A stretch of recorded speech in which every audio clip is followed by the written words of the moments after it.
Well, I grew up in between upstate New York and Puerto Rico. That was my upbringing. The military brought me back to the United States, and I wound up in Norton Air Force Base, San Bernardino. And from there, Cal Poly Pomona, and then the department. In 2018, you ran as a reformer. But I learned that you were the first Democrat to be elected to the LA County Sheriff in 138 years. It's 2018. I also became the first Puerto Rican sheriff ever. But you inherited a system that was baked in 130 years of conservatism. So, and then you go right into 2019, and it's the COVID epidemic. So didn't catch any breaks. You didn't catch any breaks. None at all. Have you had a chance to enact any of those reforms? Yes. As soon as I took office, we enacted massive reforms. We launched the body-worn camera program. Previous sheriff had abandoned the program in 2017. They gave up because they made it too expensive, too cumbersome. So when I took office, the very first week, we sat down and said, we need to make this faster, better, and cheaper. How can we do it?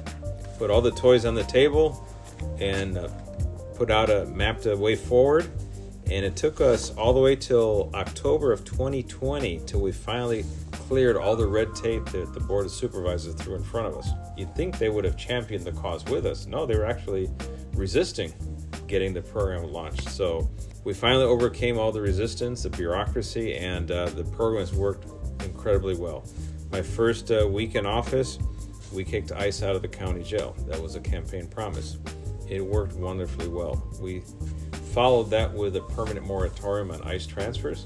So we established a bright line of separation between local law enforcement and federal immigration enforcement. Both jobs need to happen, but you can't mix the two jobs together because then people no longer trust you.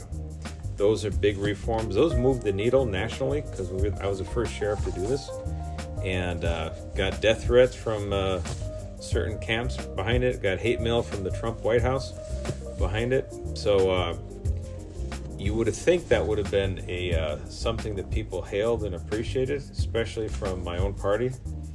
But actually, curiously, it was not even reported in the LA Times. They just refused to cover it.